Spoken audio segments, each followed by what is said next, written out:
ఓం సాయిరామ్ సమర్థ సద్గురు సాయినాథ్ మహారాజ్కి జై. మన సాయి బిడ్డలందరికీ కూడా నమస్కారం అండి. అందరూ కూడా సుఖంగా సంతోషంగా ఎప్పుడూ కూడా ఆనందంగా ఉండాలి అని చెప్పి సాయినాథుని తరపున నేను కూడా మనస్ఫూర్తిగా కోరుకుంటూ ఉన్నాను. ఈరోజు సాయినాథుడు అందించే సందేశం ఏంటి అంటే కనుక, తల్లి రేపు గురువారం సరిగ్గా ఉదయం 11:46 ఒక శుభవార్తతోటి నీ ఇంటి ముందుకు వస్తాను. నా మీద నమ్మకం ఉంటేనే ఇది వింటావు అని చెప్పి ఏదో తెలియని సందేశంతో సాయినాథుడు మన ముందుకు వచ్చారండి. మరి సాయినాథుడు ఈ సందేశం అందించినా కూడా దానిలో మన మంచి కోసమే, మన భవిష్యత్తు కోసమే అని మనందరికీ తెలిసిన విషయమే కదా.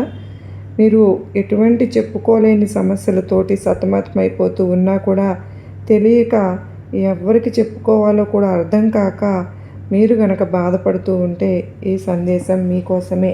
బాబా వారు మన ముందుకైతే తీసుకొచ్చారు అన్న నమ్మకంతో కనెక్ట్ అవ్వండి. తప్పకుండా మనకు ఈ సందేశం ద్వారానే గొప్ప పరిష్కారం దొరుకుతుంది. 100కు 1000% నమ్మకంతో కరెక్ట్ అయితే కనుక మనకు సమస్యకు పరిష్కారం అనేది, మన మనసుకు ప్రశాంతత అనేది కలుగుతుంది. మరి ఏమాత్రం ఆలస్యం చేయకుండా వెంటనే సాయినాథుని సందేశం తెలుసుకుందామా బిడ్డ.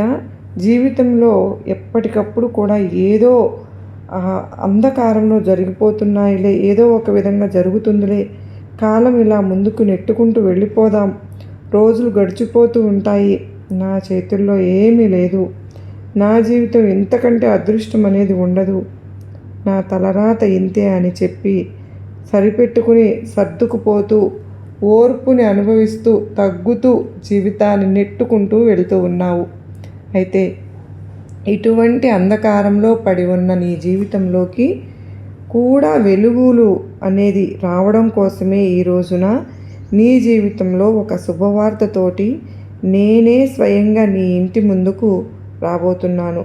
బిడ్డ, ఏది ఏమైనప్పటికీ కూడాను నా అన్న వాళ్ళు ఎప్పుడూ కూడా ఒక దెబ్బ కొట్టినా కూడా మరచిపోతారేమో, కానీ ఒక మాట అంటే మాత్రం మనసులో ఆ మాట పదే పదే ఆ వ్యక్తిని చూసినప్పుడల్లా, ఆ మనిషిని చూసినప్పుడల్లా ఆ మాట గుర్తుంచుకుని బాధ పెడుతూ ఉంటుంది, గుర్తుండిపోతుంది. అలాగా వీరు నన్ను ఇంత మాట అన్నారు అని చెప్పి మనసంతా కూడా నొచ్చుకుంటూ ఉంటుంది.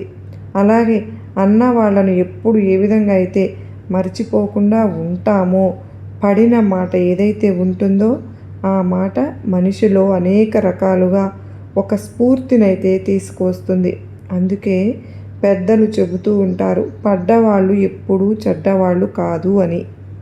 మరి అలా చెప్పినప్పుడు కాబట్టే కదా ఎవరైనా మనల్ని ఒక మాట అంటూ ఉన్నప్పుడు మనం ఎందుకు అనిపించుకోవాలి, వాళ్ళు నన్ను అనే స్టేజ్లో ఎందుకు ఉన్నారు, మనకు వాళ్ళ చేత నేను అనిపించుకునే స్థాయిలో ఎందుకు దిగజారిపోయి ఉన్నాను, నా దగ్గర ఏమీ లేక వారి చేత అనిపించుకోవాల్సి వస్తోందా, అసలు వారి కింద తలదించుకోవలసిన నా పరిస్థితికి నేను ఏమి సమాధానం చెప్పుకోవాలి అని చెప్పి ఎంతోమంది కూడా కష్టాల నుంచి గుణపాఠాలను నేర్చుకుని జీవితంలో ఒక్కొక్క మెట్టు ఎక్కుతూ వస్తూ ఉంటారు.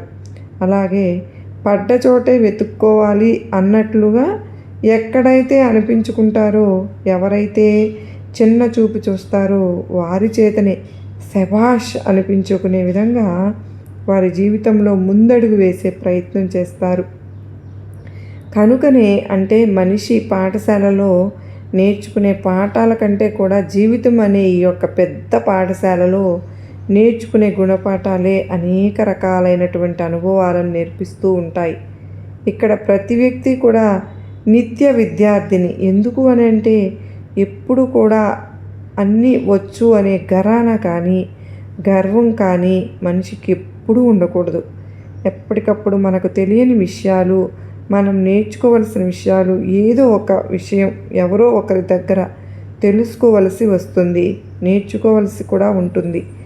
ఈరోజు అన్నీ బాగున్నాయి, మాకు ఒకరితో మనకు పని లేదు, మాకు ఒకరితో అవసరమూ లేదు అని చెప్పి అనుకుని చంకలు గుద్దుకున్న వారే ఏదో ఒకరోజు ఏదో ఒక కారణం చేత, ఏదో ఒక అవసరం చేత ఎదుటి వారి దగ్గరకు వచ్చి వాళ్ళ యొక్క కాళ్ళు పట్టుకోవలసిన పరిస్థితి కూడా ఉంటుంది. తల్లి, ఇది కలికాలం. ఈ యొక్క కలికాలంలో ఈ రోజుల్లో చేసిన పాపాలు ఈ రోజుల్లోనే అనుభవించి తీరాల్సిందే. అది విధి. కనుక ఈ విధిని తప్పించుకోవడం ఎవ్వరి తరమూ కాదు. నీకు ఉన్నటువంటి మంచి మనసుకు, పవిత్రమైనటువంటి మనస్తత్వానికి ఎప్పుడూ కూడా ఎదుటివారిని నొప్పించకుండా నువ్వు పడే కష్టాలకు, బాధలకు, సమస్యలకు, నువ్వు ఎదుర్కొంటున్నటువంటి అవమానాలకు ప్రతిదానికి కూడా నువ్వు అనుభవించినటువంటి మానసికమైన వేదన ఏదైతే ఉందో ఆ వేదన అనేది నా కళ్ళతో నేను చాలాసార్లే చూశాను. 4 గోడల మధ్య నువ్వు ఎంత నరకయాతనను అనుభవించావో, ఎంత కళ్ళల్లో నీళ్లు పెట్టుకున్నావో, బయటకు వచ్చేటప్పుడు నీ కన్నీళ్లను తుడుచుకొని ఏ బాధ లేని దానిలాగా ఎంత చక్కగా నీ యొక్క మానసిక స్థితిని బయటకు చూపిస్తూ ఉంటావో, నిజంగా ఒక్కొక్కసారి నిన్ను చూస్తూ ఉంటే నాకే జాలిగా అనిపిస్తూ ఉంటుందమ్మా. నా బిడ్డ ఇన్ని కష్టాలు పడుతోందా, ఇన్ని బాధలు పడుతోందా అని చెప్పి. అయితే బాధలు పడుతూ ఉంటే చూస్తూ ఊరుకున్నావా అని నన్ను నువ్వు ప్రశ్నించవచ్చు. కష్టాలు పడుతున్నాను, ఎందుకు బాధను అనుభవిస్తున్నాను, ప్రతి సమస్య కూడా నా విషయం మీకు తెలుసు కదా బాబా. మరి ఇంత తెలిసిన మీరు ఈ కష్టాల నుంచి, బాధల నుంచి నన్ను ఎందుకు ఒడ్డున పడవేయలేకపోతూ ఉన్నారు? ఎందుకు నన్ను అవమానాలు పడేలాగా చేస్తూ ఉన్నారు? ఒకరి చేత మాటలు అనిపించుకునే విధంగా చేస్తూ ఉన్నారు, ఒకరి కింద లొంగేలాగా చేస్తున్నారు. కనీసం నా ఆరోగ్యం కూడా నాకు సహకరించకపోతోంది. నేను అంతటి మహాపాపం ఏం చేశాను బాబా అని ఈ జన్మలో నాకు ఇన్ని కష్టాలు వచ్చాయి తండ్రి అని చెప్పి, బిడ్డా, ఇది ఎప్పటికైనా కానీ ఎవరు చేసిన కర్మ వారు అనుభవించకు తప్పదమ్మా. ఆ మాట నువ్వు ఎంతవరకు వాస్తవమో ఇది నువ్వు చేసిన దానికంటే కూడా నీ ముందు తరంలో నీ యొక్క వారసులు చేసిన తప్పు కూడా నిన్ను ఒక పాపం రూపంలో వెంటాడి వేధిస్తూ ఉంటుంది. ఎప్పుడైనా సరే కానీ తాతకు పెట్టింది తలుపులోనే ఉంటుంది అంటారు. అలాగే మన పెద్దల నుంచి ఆస్తులు, అలాగే కొన్ని అనారోగ్య సమస్యలు, అలాగే కొన్ని పాపాలు కూడా మనం పంచుకోవలసి వస్తుంది. అది నువ్వు ఇష్టపడి తెచ్చుకోకపోయినా అవి వాటంతటికి అవే వస్తాయి. వాటిని మీరు అనుభవించక తప్పదు. కాబట్టి ఈ తరం వాళ్ళైనా కానీ తెలుసుకోవలసిన గొప్ప విషయం ఏంటి అంటే, ఇప్పుడు ఏదైతే నడుస్తూ ఉందో, అది ఏదైతే కర్మ మేము చేస్తూ ఉన్నామో, అది మంచి కర్మ అయినా చెడు కర్మ అయినా కానీ అది మా ముందు తరాల వారికి వస్తుంది. కనుక మేము మంచిగానే ఉండాలి, మంచిగానే మాట్లాడాలి, ఎదుటివారికి ఏ అన్యాయము చేయకూడదు. మా యొక్క మంచి చెడుల మీదనే మా ముందు తరాలు అనేవి ఆధారపడి ఉంటాయి అని చెప్పి దానికి తగినట్లుగా వారి యొక్క జీవన శైలిని మార్చుకోవడం తప్ప, ఇప్పుడు ఏదైతే అనుభవిస్తున్నది ఉందో అది నువ్వు అనుభవిస్తుంది ఘోరంత మాత్రమే. కొండంత అనుభవించాల్సిన కష్టాలు నీ జీవితంలోని ఘోరంత అనుభవించేలాగా నేను చేస్తూ ఉన్నాను. అంటే దానికి కారణం నువ్వే, నా భక్తుడివి లేదా నా భక్తురాలివి అయినందువలన మాత్రమే బిడ్డ. అయితే రేపు గురువారం రోజు ఉదయం సరిగ్గా 11:46 ఒక శుభవార్త అనేది నీ చెవిన పడుతుంది. నువ్వు ఎదురు చూస్తున్నటువంటి శుభవార్త. నువ్వు ఏదైతే నా జీవితంలో జరిగితే బాగుంటుంది, నా జీవితంలో ఏదైతే ఈ మార్పు వస్తే నేను అనుకున్నటువంటి కోరికలు నెరవేరుతాయి, నేను పడుతున్నటువంటి కష్టాలు పోతాయి, నేను పడుతున్నటువంటి బాధలు పోతాయి అని చెప్పి నువ్వు ఏదైతే అనుకుంటూ ఉన్నావో అవన్నీ కూడా పూర్తిగా ముగిసిపోవడం కోసం మాత్రమే రేపు ఉదయం 11:46 ఒక శుభవార్తతోటి నీ ఇంటి ముందుకు వస్తూ ఉన్నాను. అది ఏ శుభవార్తో కూడా ఇప్పుడే నేను నీకు చెప్తాను. ఎందుకు అని అంటే కనుక, నేను ఏ రూపంలో అయినా సరే కానీ, ఒక ఫోన్ రూపంలోనైనా కానీ, లేదా ఒక వ్యక్తి రూపంలో అయినా కానీ, లేదా నీ ఇంట్లో ఉండే వ్యక్తుల రూపంలోనైనా కానీ ఆ శుభవార్త అనేది నీ చెవిన పడేలాగా చేస్తాను. నువ్వు ప్రస్తుతం నా యొక్క సందేశాలను వింటూ నీ యొక్క మానసిక స్థితిని చాలా వరకు కూడా మెరుగుపరుచుకున్నావు. అలాగే కష్టం అంటే ఏంటి, నష్టం అంటే ఏంటి, అసలు అతి ఆలోచన వల్ల ఏమి జరుగుతుంది, ఒకరి గురించి నీ మనసును పాడు చేసుకోవడం వల్ల ఏం జరుగుతుంది, నీ పనిని అశ్రద్ధ చేయడం వల్ల నీకు ఏం జరుగుతుంది, ఎదుటివారి యొక్క విషయాలలో జోక్యం చేసుకోవడం వల్ల ఏం జరుగుతుంది, నీ స్నేహితుల వల్ల నీకు ఏం జరుగుతుంది, ఇదంతా కూడా ప్రతిదీ నీకు కళ్ళకు కట్టినట్లుగా చూపించాను. ఎందుకో తెలుసా, నా బిడ్డ ఏ రూపంలో కూడా ఎవరి కారణము చేత కూడా మోసగించబడకూడదు, నష్టపడకూడదు.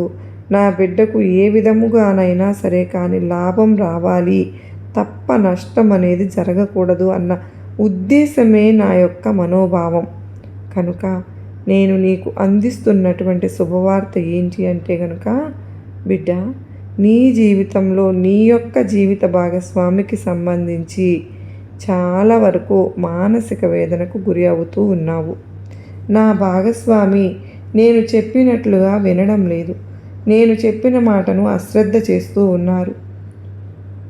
నా గురించే బయట వాళ్లకు చెడుగా ప్రచారం చేస్తూ ఉన్నారు. నేను చెప్పేది మంచిదైనా కూడా వ్యతిరేకంగా ఆలోచిస్తున్నారు. నన్ను ఎక్కడికక్కడ అవమానపరుస్తూ ఉన్నారు, హేళన చేస్తూ ఉన్నారు. నాకు గౌరవాన్ని ఇవ్వడం లేదు, నా మీద ప్రేమను కూడా చూపించడం లేదు, నాకు విలువను కూడా ఇవ్వడం లేదు. నేను ఏదైతే అతని నుంచి కోరుకుంటూ ఉన్నానో లేదా ఆవిడ నుంచి కోరుకుంటూ ఉన్నానో అది నాకు దక్కడమే లేదు అని చెప్పి ఏదైతే మనోవేదన చెందుతూ ఉన్నావో, ఏ మార్పు అయితే రావాలని కోరుకుంటున్నావో, ఏది జరిగితే నీ కుటుంబంలో ఒక ప్రశాంతమైనటువంటి వాతావరణం కలుగుతుంది అనుకుంటూ ఉన్నావో అది జరగబోతోంది. రేపు గురువారం 11:46 తరువాత నీ జీవితంలో నువ్వు నన్ను నమ్మినట్లయితే కనుక ఖచ్చితంగా ఒక మార్పు అనేది సంభవిస్తుంది. అది నీకు, నీ కుటుంబానికి మంచి చేస్తుంది. ఆ మార్పు వచ్చిన తరువాత మీ యొక్క మానసిక స్థితికి ధైర్యం లభిస్తుంది. నీ కుటుంబంలో ప్రశాంతత కలుగుతుంది. నీ కుటుంబానికి ఉన్నటువంటి నెగిటివిటీ అంతా దూరం అయిపోతుంది. నీ కుటుంబం మీద ఏర్పడినటువంటి నరఘోష దూరం అయిపోతుంది. నువ్వు ఆశించినటువంటి విధమైనటువంటి ఫలితాలు నీకు లభిస్తాయి. నీ సంతానంలో కూడా గొప్ప మార్పు అనేది కలుగుతుంది. ఏది ఏమైనప్పటికీ కూడాను ఈ శుభవార్త వల్ల కుటుంబం అంతా కూడా సంతోషంగా ఉంటుంది అన్న విషయాన్ని గుర్తుంచుకో బిడ్డ. ఎప్పుడైనా కానీ మనం చూసే కళ్ళను బట్టి ఎదుటివారి యొక్క మనస్థితి అనేది కనిపిస్తుంది.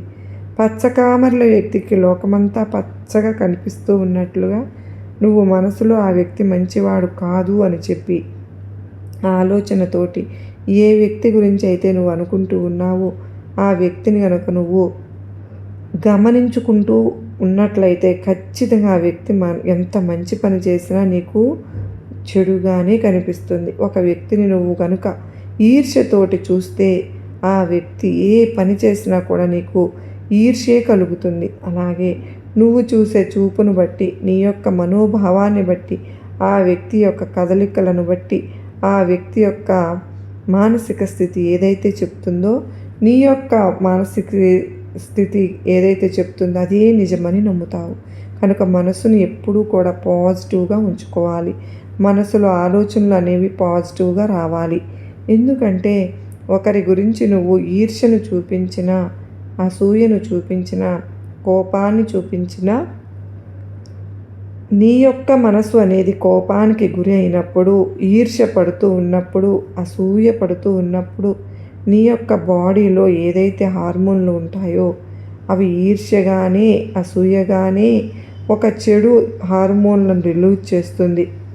దానివల్ల నీ మనసు బాధపడడం, నువ్వు చేసే మనసులలో అడ్డంకులు ఏర్పడడం, నీ యొక్క మానసిక స్థితి అంతా కూడా నెగిటివ్గా ఏర్పడడం, నీకు ఇంట్లో మనశ్శాంతి దూరమైనట్లుగా, కరువైనట్లుగా అనిపించటం, నీ చుట్టూ ఉండే వాతావరణం అంతా కూడా నెగిటివ్గా అనిపించటం, ఇటువంటివన్నీ కూడా జరుగుతాయి. కనుక మనస్సును ఎప్పుడూ కూడా ప్రశాంతంగా ఉంచుకోవాలి.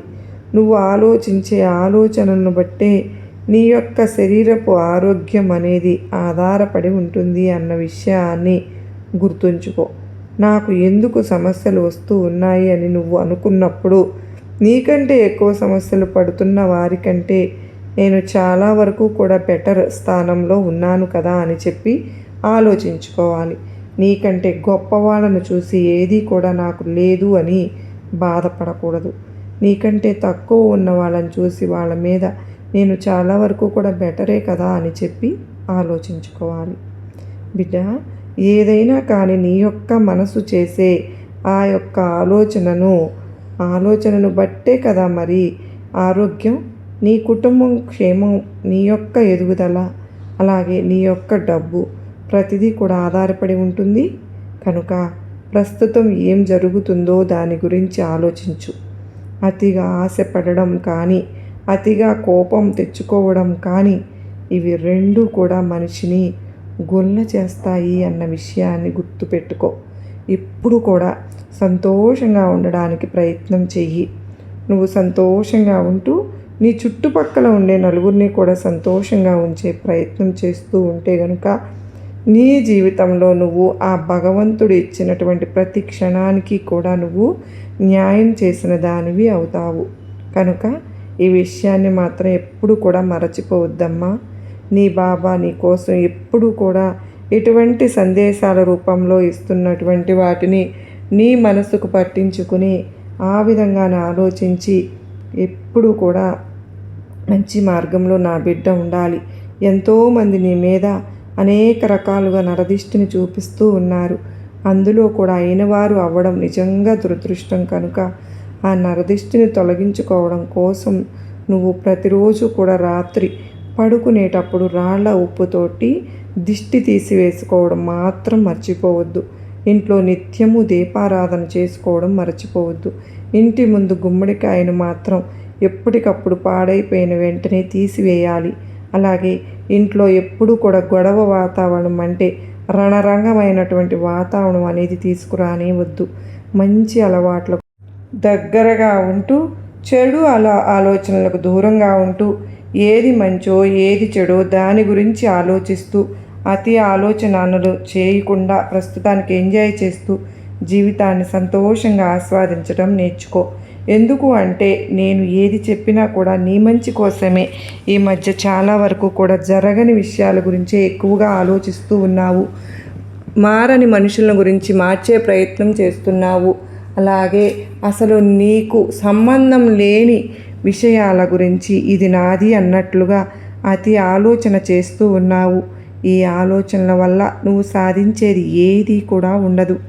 అనవసరంగా ఆలోచించి లేనిపోని తలనొప్పులు తెచ్చుకోవడం తప్పితే నీకు పైసా ఉపయోగం అనేది కలగదు.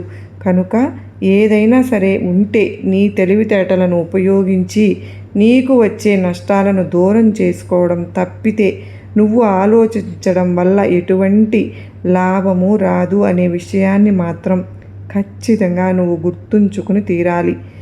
తల్లి, రేపు మరి గుర్తుంచుకున్నావు కదూ, సరిగ్గా 11:46 ఒక శుభవార్త నీ చెవిన పడుతుంది. ఇది అంటే ఆ శుభవార్త నువ్వు విన్న తరువాత నీ జీవితంలో అద్భుతం జరుగుతుంది. ఈ యొక్క శుభవార్త వినకముందు నీ జీవితం ఎలా ఉందో, విన్న తరువాత ఎలా ఉండబోతుందో తెలుసుకునేటటువంటి నిజంగా ఆశ్చర్యపోతావు. ఆ తేడా రేపటి నుంచి నువ్వు గమనిస్తావు అని చెప్పి నీకు నా ఆశీర్వాదములు ఇస్తున్నాను బిడ్డ అంటూ సాయినాథుడు మనకు ఈ చక్కటి సందేశాన్ని అందించారు కదండి. మరి ఈ సందేశంలో ఎంతో గొప్ప ఆంతర్యం ఉంది, మనం అర్థం చేసుకోవాలి. కానీ మరి మీకు గొప్ప నమ్మకాన్ని ధైర్యం కలిగించింది కదూ. మరి బాబా వారు ఏం చెప్పినా కూడా అది మన మంచి కోసమే, మన భవిష్యత్తు కోసమే. కనుక ఈ సందేశం మీ మంచి కోసమే సాయినాథుడు చెప్పారు అని మీరు భావించినట్లయితే ఈ వీడియోకి ఒక చిన్న లైక్ అయితే ఇవ్వండి. లైక్ ఇచ్చిన వెంటనే హైప్ అని వస్తుంది కదండి, హైప్ ఇవ్వండి. కింద కామెంట్ సెక్షన్లో ఓం సాయిరామ్ అని చెప్పి టైప్ చేయడం మరి మర్చిపోవద్దు. మరి కొంతమంది బాబా బిడ్డలకు వీడియోని షేర్ చేయండి. మొదటిసారి మన సాయిబాబా సన్నిధి ఛానల్లోకి వచ్చినట్లయితే మన ఛానల్ సబ్స్క్రైబ్ చేసుకుని సపోర్ట్ చేయండి ఫ్రెండ్స్. మరలా మరో చక్కని సాయినాథుని సందేశంతో మళ్ళా కలుసుకుంటానండి. అంతవరకు కూడా సాయినాథుని యొక్క ఆశీస్సులు మనపైన, మన కుటుంబ సభ్యులందరిపైన ఉండాలని మనస్ఫూర్తిగా కోరుకుంటూ అందరికీ నమస్కారం అండి. ఓం సాయిరామ్. సర్వే జనా సుఖినో భవంతు, లోకా సమస్త సుఖినో భవంతు. జై సాయిరామ్ అని పలుకుదామా?